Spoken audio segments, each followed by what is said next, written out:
ওনারা বেসিক্যালি এখানে বলেছেন তামিমের একটা বড় পেনাল্টি হবে, নাসিরের কিছু হবে, ম্যাচ রেফারি নিয়ে বলেছে। এবং আমাদের মেইন জানার উদ্দেশ্যটা ছিল আজকে ওনাদের কাছ থেকে যে রেজাল্টটা কী হবে, এই খেলাটার কী হবে রেজাল্ট। ওনারা রেজাল্ট দিয়েছে ড্র। বাংলাদেশ বা কোনো দেশে বৃষ্টিতে খেলা বন্ধ হয় নাই, মাঠ খেলার অনুপযুক্ত হয় নাই। এখানটায় কাভার উড়ে চলে গেছে একটা কর্নারে কাভার উড়ে গিয়ে ভিজছে, এইটাকে বলে আরেকটা ক্লাব এসে রাত্রেবেলা পানি ঢেলে দিয়ে গেছে। আমি নিজে শুনছি, মানে বলছে। আমাদের যদি এখন এইসব যদি বলেন যে আমাদের এইসব স্টেডিয়ামের মাঠে ঢুকে কেউ পানি ঢেলে দিয়ে যায় মাঠে, তো বোমা পুঁতে রেখে যেতে পারে। তো আর কেউ তো ইন্টারন্যাশনাল খেলা ভুলে যান বাংলাদেশে। মানে what are we talking about এই সময়টায়?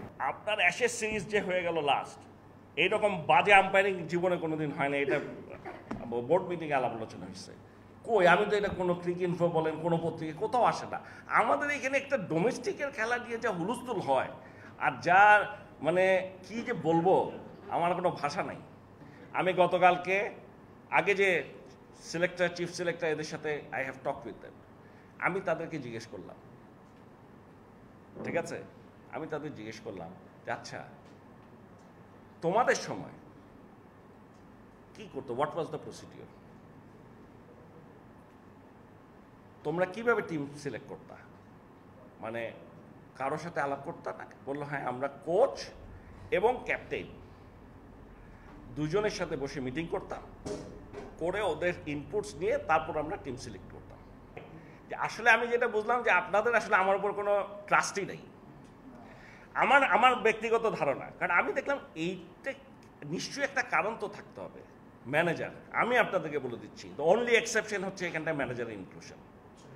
এখন শুনবেন কেন বলে, আমি বলি কিন্তু মনের দুঃখে বলি, এগুলো আমি বলতে চাই না।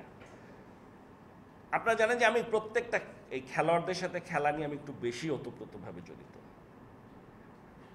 আমি টিম মিটিংও অ্যাটেন্ড করি। বিদেশে যখন খেলা হয়, ইন্ডিয়ার সাথে গেলাম এই ওয়ার্ল্ড কাপের সময়, আমি টিম মিটিংয়ে ঢুকে যাই। আমি অস্ট্রেলিয়ায় ঢুকে গেছি। ওখানটায় কিন্তু আমাদের আনফর্চুনেটলি প্লেয়াররা কোচকে চ্যালেঞ্জ করে না। এটা হলো আমার দেখা আর কি, এটা হলো আমার দেখা, ঠিক আছে। ও মিটিং থেকে আমি যখন বেরোয় আসি, তখন দেখি পিছন পিছন আসে, একটু রুমে যাব, কি এটা না একটু এটা বদলাইতে হবে, এখানে এরা খেলাবো তো বলো নাই কেন, ওখানে বলবে না। এখন এই যে কোচ যখন একটা বলে দেয়, কোচের সাথে কোনো আর্গুমেন্টে কেউ যেতে চায় না, ক্যাপ্টেন বলেন, ভাইস ক্যাপ্টেন বলেন, প্লেয়াররা। এটা হলো আমাদের বাংলাদেশের ন্যাচারাল। এখন এরা তাহলে কি হবে, আর যখন আমি যাই না ওখানে, তখন কি করে, তখন সুজনের মাধ্যমে ম্যানেজারের কাছে বলে, ম্যানেজার আমার ফোন করে, এরে দিয়ে আমার তখন এই সব যা চেঞ্জ করার যদি করতে হয় আমার এটার মধ্যে ইনভলভ হতে হয়। I don't want this. এখন এই জন্য আমি দেখলাম কি যে ঠিক আছে, আমাকে এখানে আমার ইনভলভমেন্টটা একদম মিনিমাম থাকা উচিত।